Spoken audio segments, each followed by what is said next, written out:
नमस्कार मित्रांनो, सध्या कडक उन्हाळा पडलाय.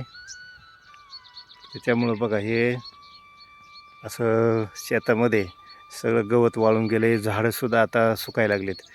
मग अशा परिस्थितीत शेतकऱ्यांनी जे ऊस वगैरे अशी पिकं लावलेत त्यासाठी पाणी संपत येतं म्हणजे त्या विहिरी वगैरे बोरचं. मग लोक नवीन विहीर खणायची किंवा दुसरा बोर घ्यायचा ह्यासाठी प्रयत्न करतात. मग त्यासाठी कसं पाणी बघायचं किंवा पानळी आपण बोलत असतो. तर आज आपण एका पानळ्यासोबत आहेत, बघू आपण हे काय कसं पाणी बघतात ते. तर मित्रांनो, हे आमचे बारकू तात्या महादेव सुदाम शिंदे, त्यांना आपण बारकू तात्या सगळेजण टोपण नावानं ओळखतो. तर आमच्या परिसरामध्ये त्यांना पानळी म्हणून सगळे ओळखतात. तर आपण त्यांना विचारू, खरंच पाणी कळतं का, हे खरं आहे का? कारण लोकांना अनेक शंका आहेत की काही लोक फसवतात वगैरे, पैसे घेतात आणि पाणी निघत नाही. तर आपल्या ज्या मनातल्या शंका आहेत त्या आपण आज यांना विचारू. तर राम राम तात्या. राम राम. आता ते तुम्ही आत्ता पाणी दाखवायचं आहे तुम्हाला, नेमकं कसं दाखवतं तुम्ही पाणी? हे दगडा पोटावर. दगडावर म्हणजे दगड हातात घ्यायचा का? हा दगड हातात घेऊन पाणी दाखवायचं. हा. आणि जिथं पाणी तिथं कसं कळतं? दगड काय सांगतो? ते दगड हालतो. म्हणजे हलतो. हा. आणि लय मोठा दगड हातात दिल्यावर बी तरी हालतो. बरं. आणि आतापर्यंत किती लोकांना दाखवलं असेल तुम्ही? लय ठिकाणी. निघलं का पाणी लोकांना? कायला निघले काय निघले नाही. बरं. लोक पैसे देतात का मग त्याच्यावर? नाही, पैशाचा विषयच नाही आपला. बरं.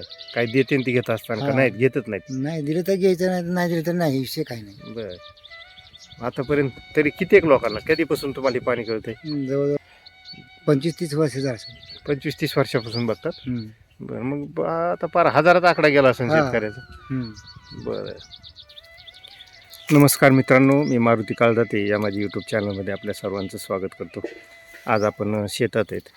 तर ही जमीन आणि शेतातली ही झाडं झुडपं सगळे आता सुकायला लागलीत, पिकं पण सुकून गेलेत, कडक उन्हाळा लागला आहे. तर त्या हिशोबानं काही शेतकऱ्यांनी आपल्याला बोलवलं होतं. तर बघू आपण आता इथं आल्यानंतर हे शेतकऱ्यांचं काय म्हणणं आहे आणि त्यांना पाणी बघायचं आहे असं काहीतरी म्हणलेत. त्या शेतकऱ्याचं ही जमीन आहे, हे तुम्हाला मी दाखवतो संपूर्ण. तर अर्धा पाऊण एकराचा हे तुकडा आहे. त्या तुकड्यात त्या शेतकऱ्याला आता बोर नाही तर विहिरीसाठी ट्राय करायचे. तर मग आता ह्यासाठी इथं आमचे पानळी मित्र, बघू आपण आता इथं कसं पाणी दाखवते ते. खरं तर मित्रांनो, ह्याला आपण पानळी म्हणण्यापेक्षा पाणी शोधणार माणूस म्हणायला पाहिजे. सध्याला लय जागेवर पाणी दाखवणारी माणसं दिसतात. हां, त्या बाबापर्यंत कोणाला बोर हिर काय घ्यायचं असलं तर त्यांनी ह्या माणसाला बोलवा.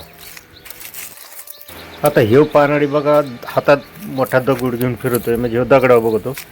काही पानळी नारळावर, कोणी काड्या, कोणी तारा, कोणी पैशाची नाणी, कोणी त्या जागेचा जमिनीचा उतारा बघून, तर कुणी तर नुसतं डोळं झाकून पण पाणी सांगतात बघा. आता हे लय झालं, हे असा दगड घेऊन हिंडतोय.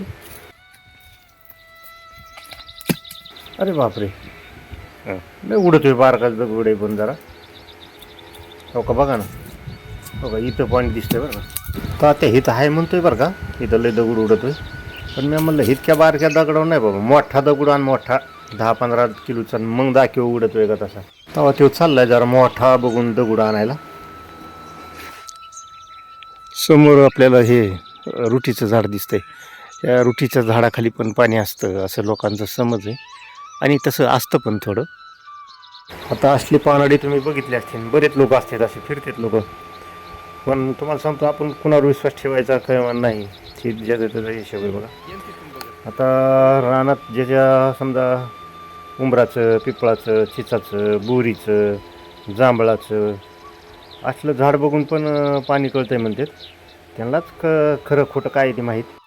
का त्याने आला काय भला मोठा दगड, आता 10-15 किलोचा असं नाही होता. आता बघू खरं आला का उडतोय. इथं आहे काय पाणी? मग त्यातून दगड पाडला म्हणतोय, निसटला म्हणतोय, इथं पाणी नाही म्हणतो. आडवा का तरी ना मग ह्याने अगोदर समजा रान पिंजून काढले, पण मी ते सगळं व्हिडिओमध्ये तुम्हाला नाही दाखवत, मी मोजकच दाखवतो. एक मिनिट. हे बघा मित्रांनो, हे कमीत कमी 10 ते 12 किलो वजनाचा दगड असेल.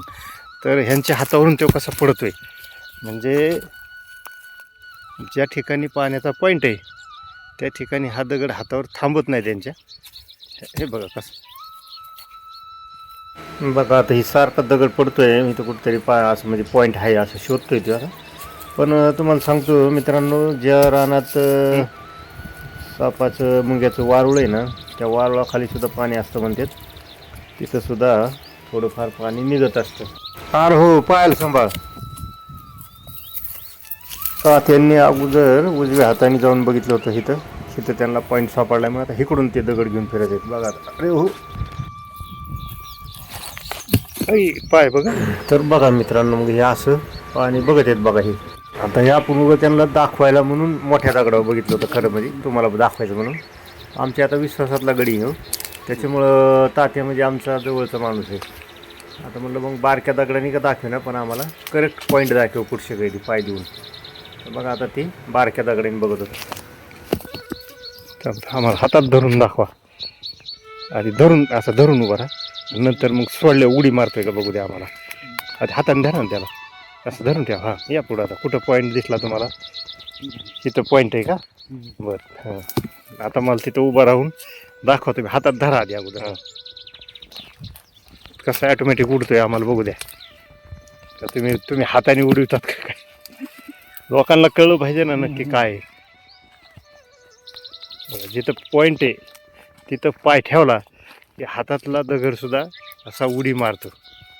तर मग मित्रांनो, असं शेती, उद्योग, व्यवसाय आणि विविध माहिती, पुन्हा आयुर्वेदाची असेल, असे व्हिडिओ पाहायचे असतील तर माझ्या मारुती काळजाते या यूट्यूब चॅनलला सबस्क्राईब करा आणि असे वेगवेगळे माहितीपूर्ण व्हिडिओ बघा. नमस्कार, धन्यवाद.